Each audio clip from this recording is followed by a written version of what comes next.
I've looked out at you from the movie screen and the stage, but I never got a chance to talk to you at home before. It wasn't the working class that brought this condition on at all. It was the big boys themselves who thought that this financial drunk we were going through was going to last forever. Loan sharks and interest hounds. I have addressed every form of organized graft in the United States, excepting Congress. Here we are in a country with more wheat, and more corn, more money in the bank, more cotton, more everything in the world. There's not a product that you can name that we haven't got more of it than any country ever had on the face of the earth. And yet we've got people starving. We'll hold the distinction of being the only nation in the history of the world that ever went to the poorhouse in an automobile. The potter's field are lined with granaries full of grain. Now, if there ain't something cockeyed in an arrangement like that, then this microphone here in front of me is, well, it's a cuspidor, that's all.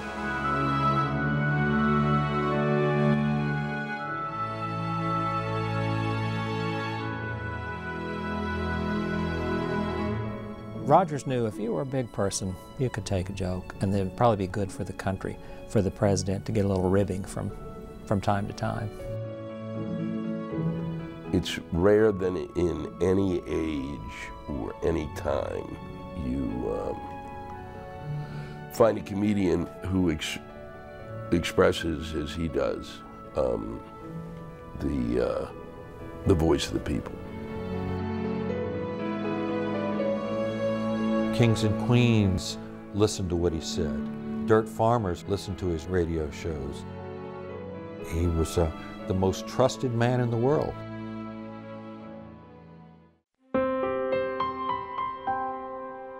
It was 1935, and America was struggling to come out of the Great Depression. The Great Plains had become the Dust Bowl. The drums of war were beating in Europe and Asia. And anything Will Rogers did or said captivated the nation. I haven't welcomed the governors. I want to welcome them too, because that's one thing we do in California is welcome. We'll welcome anything that'll come here. He was box office magic, prolific newspaper columnist, world celebrity, and about to embark on another journey with his friend, the famed pilot Wiley Post, to Alaska, and rumor had it, an unofficial government mission to Russia. His columns came back by telegraph to hundreds of newspapers as they flew through snow-capped mountains in one of the world's most remote realms, far from the cameras and the crowds that loved him. He loved aviation and the Alaska wilds. If they can just keep from being taken over by the U.S., he wrote, they got a great future. Rogers had been in flying mishaps before, and it never dimmed his love of aviation. But on the flight from Fairbanks to Barrow, Will Rogers was lost forever. I saw the headline on the paper that the newsboy was selling. It said, Will Rogers and Wiley Post killed at Point Barrow, Alaska. People got out of their cars, and everybody was, by the thousands, everybody was standing on the street or leaning on their cars crying. People had grown up with him. He was almost part of the family. People had his picture in their houses. It was just total shock. Americans had lost their voice. The funny, wise, and truthful voice of Will Rogers. I'm an amateur. And the thing about my jokes is they don't hurt anybody. You can take them or leave them. You know what I mean?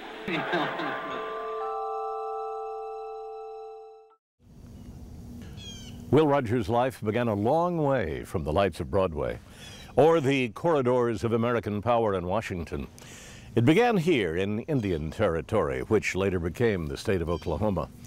So this is the first place we look to try and understand how a soft-spoken, rope-twirling Cherokee became the voice of the American common man, and the voice that American politicians and world leaders had to listen to.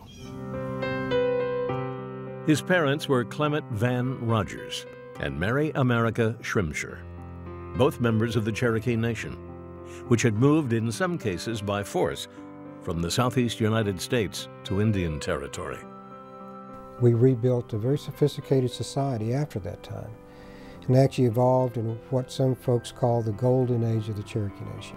Clem Rogers was one of those, quote, politicians that helped build and rebuild the nation. And so Will Rogers was born into perhaps the epicenter of Cherokee thought, Cherokee politics, social and cultural change. Very, very close family with his sisters and his mother, who died when Will was young.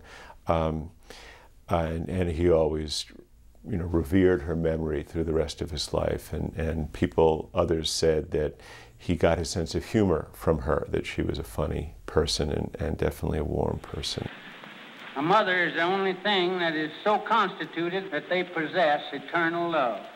Under any and all circumstances, no matter how you treat them, you still have their love.